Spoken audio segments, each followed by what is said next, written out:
Bonjour et bienvenue dans le monde des animés et des mangas. Aujourd'hui, une vidéo un peu spéciale car c'est un hors-série. Et oui, c'est un top 15 des animés méconnus. On commence tout.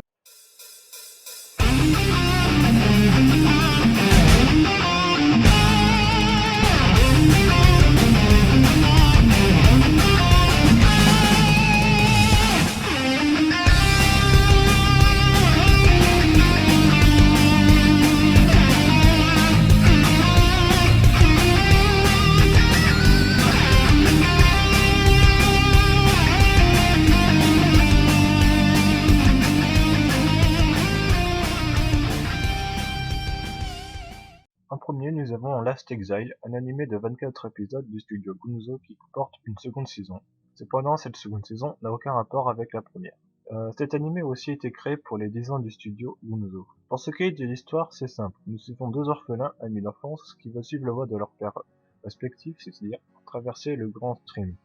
C'est un immense torrent de nuages qui broie tout sur son passage. Pour cela, ils effectuent des missions de messagers, mais au cours d'une course de mission, ils vont devoir se retrouver à faire une mission de rang 10 qui va leur changer leur quotidien à tout jamais, en les entraînant dans une guerre qu'ils ne s'imaginaient même pas.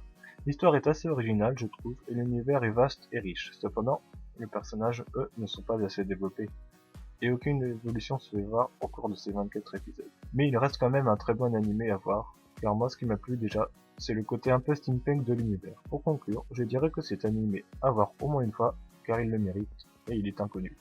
En deuxième, nous avons Fractal, un animé de 11 épisodes du studio A1 Pictures.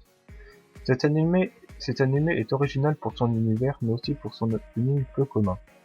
L'histoire est Klein, un jeune garçon passionné de vieilles technologies, qu'il nomme affectueusement Retro, n'a pas quitté son ancienne maison et y vit avec les doppels de ses parents. Alors qu'il est perdu dans ses rêveries, il aperçoit un engin volant pourchassé par un autre. Du premier se jette une intrigante jeune fille, Trino, qui tente de la secourir. Ce qu'il ne sait pas encore, c'est que cette rencontre changera la vision qu'il a du monde. À première vue, l'histoire n'est pas super et paraît banale, mais ne vous y fiez pas, car ce qui rend original l'histoire, c'est surtout l'univers avec cette idée de doppel et son univers coloré. Ce qui est dommage par contre, c'est que l'anime soit court, donc les personnages ne sont pas très bien développés. Cependant, il reste tout de même un très bon animé à regarder.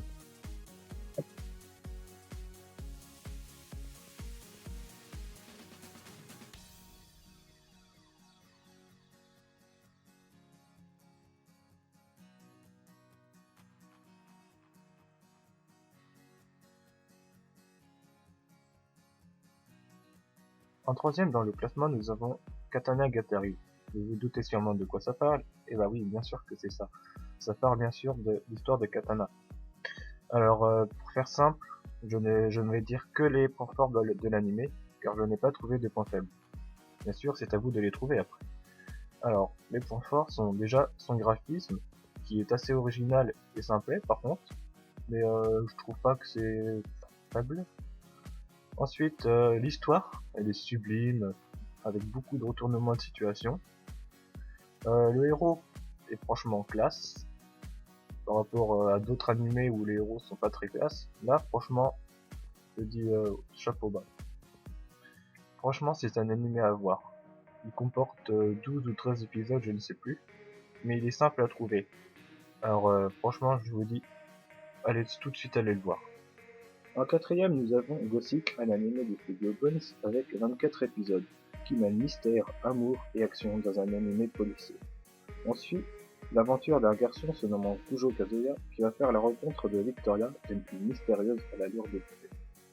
Alors le gros point fort de cet animé, c'est son univers victorien avec ses personnages hilarants comme l'inspecteur Doigt et sa coupe banane et d'autres personnages que vous découvrirez au long de l'histoire.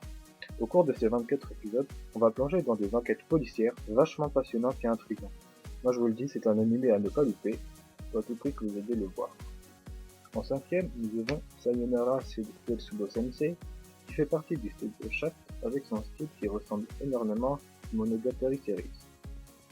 Si on devait faire un classement ou un top sur les animés humour, je pense que, pour moi, la seconde place après Gintama en premier lui irait parfaitement. En parlant de l'humour, son autre point fort, c'est les personnages, car ils sont tous un côté déjanté, dont la fille Stalker qui est ma préférée aussi. Son autre point fort, c'est la musique, car elle va parfaitement avec le titre de l'anime qui signifie Au revoir professeur désespoir, car certains OST sont vraiment magnifiques. Pour conclure cet anime, je le conseille fortement, car à tous les épisodes, j'ai ri. C'était pareil que pour les Gintama. J'ai énormément ri pour les 2 premières saisons. Je n'ai pas vu la 3e saison, mais je pense que ça devrait pas tarder. Voilà.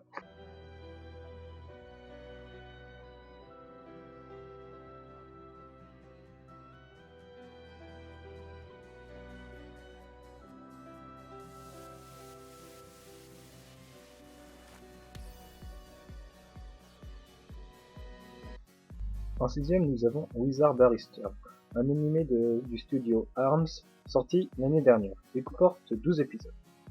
Cet animé mêle procès et magie, avec un certain ton de mystère.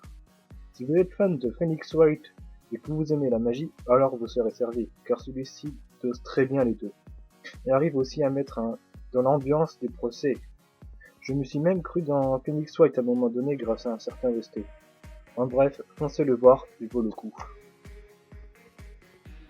En 7ème, nous avons Bunen no Xando, un animé du studio Bones encore, qui comporte 26 épisodes. Cet animé me laissait perplexe au début, car il était noté dans la catégorie Cyber Mecha, et je déteste ce genre d'animé. Mais finalement, je n'ai trouvé aucun mecha dans celui-ci, et en plus l'histoire était cool et originale. Cependant, à la fin m'a quand même beaucoup déçu par rapport aux autres épisodes, car je ne l'ai pas très bien comprise. Certains éléments de l'histoire étaient flous, et aucune réponse m'était donnée. Cependant, il reste quand même un très bon animé que je conseille de voir pour certains points forts. Tout d'abord, les personnages. Ils sont tous très bien développés et ils ont tous une importance dans l'histoire. Certaines fois, on a même des épisodes sur des persos secondaires, ce qui est rare dans certains animés. Ensuite, le graphisme et le chara-design est plutôt plaisant et le paysage est très beau. Les musiques sont cool et l'opening est génial aussi.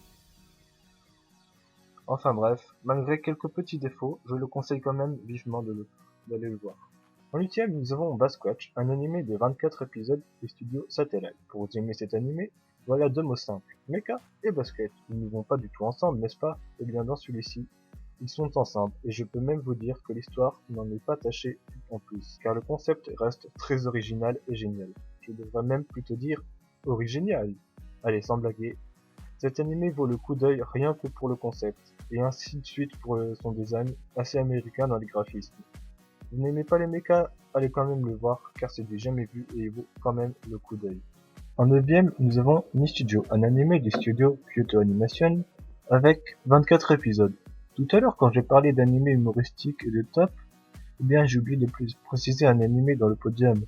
Car s'il y en a un qui mérite d'être dans ce podium de l'humour, c'est bien Nichijou. Car au long de ces 24 épisodes, je n'ai pas arrêté de rire, mais pas une seule fois. Toutes les scènes sont absurdes à en mourir de rire.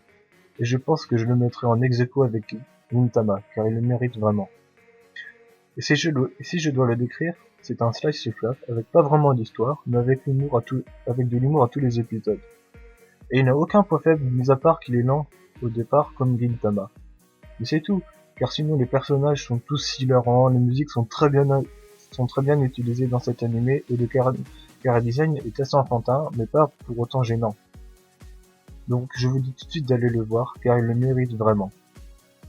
Et si je devrais le mettre dans un top, il entrera facilement dans mon top 10 des animés préférés. En 10ème, nous avons Axie, un animé du studio B-Train Production et Bandai Visual. Il comporte 26 épisodes et fait partie d'une série d'animés appelée Hack. Alors déjà, je tiens à dire, arrêtez avec vos SAO par ici et SAO par là. Car là, voilà un vrai animé qui parle de jeux vidéo. De plus, les personnages sont bien plus intéressants dans cette série. Ils évoluent constamment, et ils sont très bien développés en plus. L'histoire est tout simplement géniale aussi. C'est comme si tu entrais dans l'anime avec les autres personnages. L'histoire t'inspire complètement à chaque épisode, et tu le veux en plus en plus.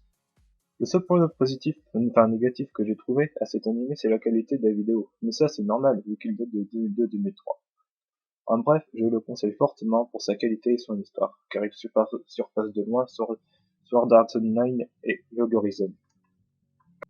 En 11ème, nous avons Kemono no Soja Elin, l'anime du studio Production EG qui comporte 52 épisodes. L'histoire nous entraîne dans la vie d'Erin, la fille d'un médecin du village, Soyeon, qui est ici un vétérinaire et une dresseuse auprès des fêtes appelée Toda. On va suivre l'aventure de la fille qui veut devenir aussi dresseuse de Toda. C'est une sorte de dragon, mais qui va comprendre que ce n'est pas si simple que ça. Alors oui, à la première vue, ça n'a pas l'air terrible, mais détrompez-vous, il mérite largement d'être regardé pour plusieurs fois. Car tout d'abord, le personnage principal, Erin, est très bien développé dans celui-ci. On a différents passages de sa vie en plusieurs parties, ce qui est cool, et l'histoire est peu conventionnelle et originale. L'autre point fort, c'est que le paysage de cet animé est magnifique et colle parfaitement avec celui-ci. Un autre point fort aussi, c'est la durée de l'anime, car je trouve que le studio a très bien fait de mettre 52 épisodes, car ça laisse le temps de développer parfaitement l'héroïne de l'histoire. Pour conclure, je dirais que cet animé est une petite merveille pour sa beauté et son histoire, et que le studio a mis tout ce qui faisait un bon animé dans un seul animé. En deuxième, nous avons Jintai ou Humanity Has Declined, un animé des studios Sutsu Agency, Lantis et Ak-Atsa, qui comporte en tout 12 épisodes. L'histoire raconte la vie d'une jeune médiatrice appelée Watashi, qui communique avec une espèce appelée Fée à la place d'une humain. Mais son métier n'est pas du tout repos, car elle va devoir enquêter sur certains événements étranges qui se sont passés. Alors, le point positif de cet animé, c'est son graphisme coloré, car il est plaisant à voir et donne un certain ton humoristique à l'animé et enfantin. De plus, les couleurs sont très belles et ne font pas du tout mal aux yeux. L'autre point positif, c'est son humour, car il reste très léger et non adoucif, et il est très discret, mais fait quand même rire. Même si le titre vous fait penser à un animé sérieux, ne vous y fiez pas, car il n'a que de sérieux le nom. Le reste est plutôt enfantin, mais cela n'est pas un problème non plus. En gros, ce qu'il faut retenir de celui-ci, ce sont les couleurs et l'humour de l'animé. Même l'histoire est sympa à suivre. Alors, allez le voir quand même. En troisième, nous avons un animé du studio Brain Buzz et NAS s'appelant Natsume Junicho qui comporte 13 épisodes avec 4 saisons en tout. Cet animé raconte l'histoire d'un ado s'appelant Natsume et qui a la faculté de voir les yokai, les démons du folklore japonais, et qui aussi peut les contrôler grâce à un livret appelé le livret des amis. Alors, cet animé est l'un de mes gros coups de cœur car il possède pour moi plusieurs points positifs comme tout d'abord l'évolution des personnages, car le personnage principal Natsume au début est seul et pas convaincant, cependant au fur et à mesure des épisodes, il commence à rencontrer des personnes comme lui et à prendre confiance en lui, ce qui est intéressant à voir. De plus, l'ambiance de l'anime est calme et relaxante. La musique donne un côté calme et l'histoire nous relaxe avec en plus quelques blagues qui remontent le moral. Mais c'est pas tout, car il y a aussi le fait que le thème principal soit des yokai, car pour moi, j'adore tout ce qui touche au folklore du Japon, donc quand ça parle de mythes du Japon, je vais directement aller le voir et accrocher. En bref, si vous voulez un anime cool et relaxant à la fois, avec un peu d'action et de l'humour, allez le regarder car il est fait pour vous. En quatorzième, nous avons Dance in the Vampire Band, un anime du studio Shaft qui comporte 12 épisodes. L'histoire nous entraîne aux côtés d'un vampire nommé Nina Tepes, un ancêtre de Dracula avec son protecteur loup-garou Akira. Tous deux vont essayer de créer un habitat pour les anciens vampires, les Bund. Dance is a Vampire Band a plusieurs points positifs. Tout d'abord, le CG de l'anime. Car oui, ça parle de vampires et autres monstres mythiques, ce qui est sympathique à voir. Mais il y a aussi le fait que l'animation est très belle, bien qu'elle soit particulière mais récurrente chez le studio Shaft. Un autre point positif, c'est le petit côté politique de l'anime, mais qui s'est resté quand même discret. Mais attention, je ne dis pas que je n'aime pas les animés qui parlent énormément de politique, car justement, j'ai adoré Spice and Wolf. Mais je dis plutôt que ce qui est cool, c'est que le côté politique soit resté discret, car le thème de l'anime est tout autre. Maintenant que le positif est fait, passons au négatif. Car oui, il en a. Tout d'abord, il y a la durée de l'anime qui est négatif, car il ne fait que 12 épisodes, ce qui est très court. De plus, ça amène au second point négatif, le développement des personnages, car oui, justement, avec 12 épisodes, les personnages ne sont pas assez développés. Une seconde saison aurait été cool, je pense, pour le développement des personnages. Mais, mis à part ça, Dance in the Vampire Band reste tout de même un très bon anime, du studio Shaft qui continue de me faire rêver encore aujourd'hui, donc n'hésitez pas à aller le visionner. En 15e, nous avons Romeo x Juliet, un anime de 25 épisodes qui est une adaptation de l'œuvre romantique de Shakespeare. Cet anime m'a beaucoup plu, même si l'anime s'écarte complètement de l'œuvre originale car à partir d'un moment le romantique devient fantastique. Mais je n'en dirai pas plus, et sans plus tarder, passons au point positif de l'anime. Tout d'abord, l'histoire, car j'adore les œuvres de Shakespeare, et donc quand j'ai su qu'il y avait un anime adapté de l'une de ses œuvres les plus connues, j'ai tout de suite sauté dessus. De plus, l'univers fantastique se mélange parfaitement avec le romantique, et le fait que ça s'éloigne de l'œuvre n'est pas un problème pour autant. Ensuite, les personnages. Je trouve qu'ils représentent parfaitement ce que l'on peut s'imaginer des personnages de l'œuvre originale. Surtout regardez le père, car regardez le charisme qu'il a, on dirait un vrai tyran. Je pense que c'est la meilleure façon de montrer que la famille de Roméo est tyrannique. Et puis, le paysage fantastique de l'anime est magnifique quand même. En bref, à retenir pour ce dernier animé, c'est que malgré qu'il ne soit pas une adaptation complète de l'œuvre, il restera tout de même un très bon animé à regarder. Et voilà ce qui conclut notre vidéo hors série sur le top 15 des animés méconnus. Alors, comme d'habitude, mettez un pouce j'aime ou un pouce j'aime pas, faites comme vous voulez. Un petit commentaire si vous voulez mettre quelque chose, partagez, et voilà. Et on se retrouve une prochaine fois pour une prochaine vidéo.